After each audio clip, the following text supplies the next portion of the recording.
kedua, sejarah Perang Khandaq. Perang Khandaq terjadi pada bulan Syawal tahun kelima atau tahun keempat Hijriah. Penyebabnya adalah ketika Bani Nadir diusir oleh Nabi karena mengkhianati perjanjian, dan kaum Bani Nadir juga berupaya untuk mencelakai Nabi dengan menjatuhi batu yang besar. Dan sebagian kaum lainnya tinggal di Khaybar. Maka sekelompok Yahudi, kaum Bani Nadir dan kaum Bani Wa'il ketika diusir berangkat menuju Mekah untuk membentuk persekutuan dengan Quraisy untuk bersama-sama memerangi Rasulullah SAW. Ketika kaum Bani Nadir sampai di Quraisy pun menanggapi mereka dengan mengajukan pertanyaan, "Wahai Yahudi, kalian semua adalah ahli kitab yang awal, dan kalian mengetahui sesuatu yang kami perselisihkan dengan Muhammad. Apakah agama kami lebih baik atau agama Muhammad yang lebih baik?" Yahudi pun menjawab, "Agama kalian lebih baik daripada agama Muhammad, dan kalian lebih benar daripada Muhammad." Jawaban Yahudi membuat hati Quraisy senang sehingga mereka bersemangat untuk berperang. Yahudi pun mendatangi kabilah Ghatafan untuk diajak bersama-sama memerangi Rasulullah, dan mereka juga memberi kabar bahwa akan selalu bersama-sama dengan Ghatafan dan memberitakan bahwa Quraisy juga telah turut bergabung. Persekutuan suku Quraisy di bawah pimpinan Abu Sufyan bin Harb dan kabilah Ghatafan, mereka berhasil merekrut pasukan sebanyak 10.000 orang dengan komandan utama yaitu Abu Sufyan. Ketika Rasulullah mendengar berita serangan dari Mekah, dengan segera beliau bermusyawarah dengan sahabat, apakah akan tetap bertahan di Madinah atau keluar menghadapi pasukan musuh di luar Madinah. Salman Al-Farisi berpendapat agar membuat benteng berupa khondak atau parit. Strategi perang dengan membuat khondak adalah strategi yang belum pernah dikenal bangsa Arab kala itu.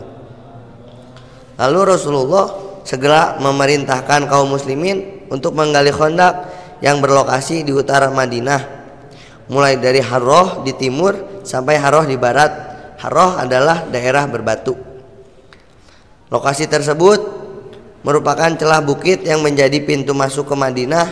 Kaum muslimin menggali khondak dengan susah payah dan dalam keadaan menderita karena sulitnya kondisi ekonomi saat itu. Rasulullah juga turut bekerja bersama para sahabat. Beliau mengangkut tanah sambil menirukan syair Abdullah bin Rawahah yang berbunyi, "Allahumma laula anta mahtadaina wala tasaddaqna wala sholaina fa'anjilan sakinatan alaina wasabbat al-aqdama inla qaina al-musyrikuna qad bagha alaina wa in aradu fitnatan abaina." Yang artinya, "Ya Allah, seandainya bukan karenamu, maka kami tidak akan mendapatkan petunjuk, tidak akan bersedekah, dan tidak akan melakukan sholat. Maka turunkanlah ketenangan kepada kami, serta kokohkan kaki-kaki kami apabila bertemu dengan musuh. Sesungguhnya orang-orang musyrik telah menindas kami. Apabila mereka menghendaki fitnah, maka kami menolaknya." Sedangkan kaum muslimin pada waktu itu sebanyak 3.000 orang. Perbandingannya adalah 3 berbanding 10. Sementara pasukan Quraisy ketika ingin menyerang Madinah berhenti di lembah Majma' al-Ash'al. Kemudian Ghatafan berhenti di dekat gunung Uhud.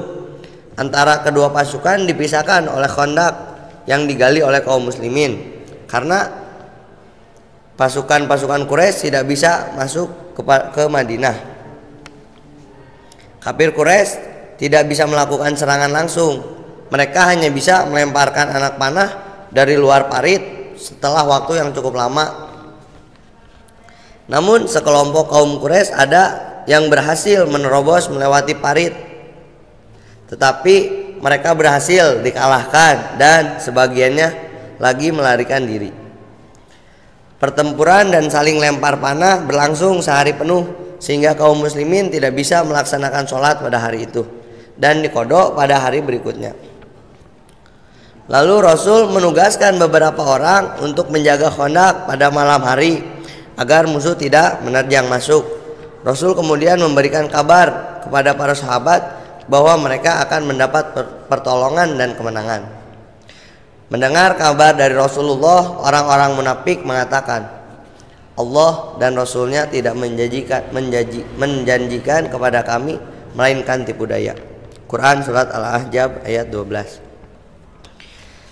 Pengkhianatan kaum munafik menambah berat kondisi kaum muslimin saat itu, membuat ekonomi Madinah semakin sulit.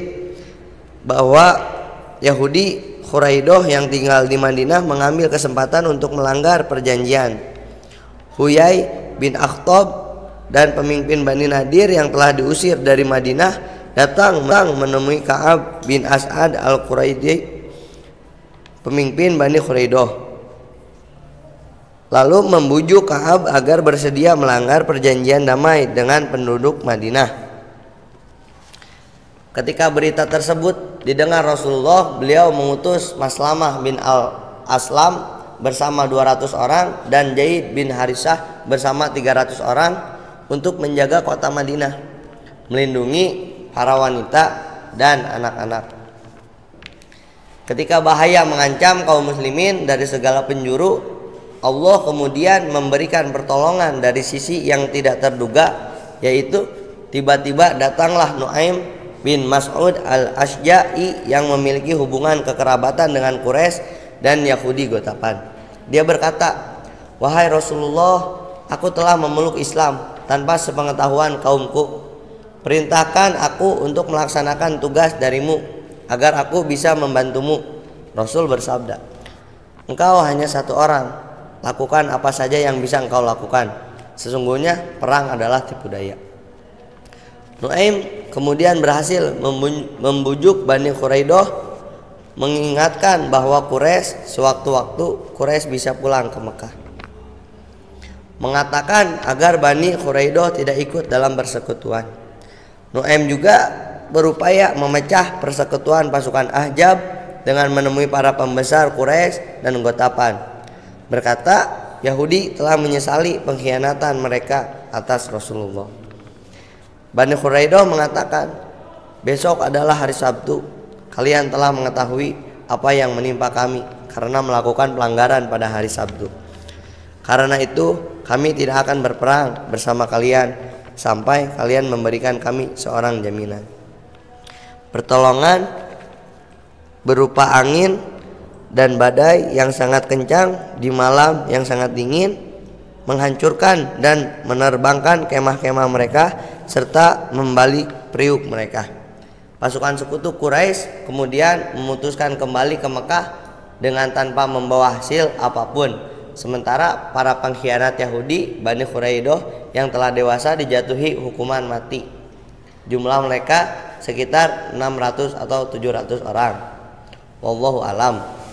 Referensi kitab ini adalah kitab Ad-Durar fi Ikhtisari Al-Maghazi wa Asyar dan Nur Al-Yakin fi Sirati Sayyidi Al-Mursalin, Sirah Ibnu Hisham, Tarikh Ibnu Khaldun, Uyun Al-Atfar.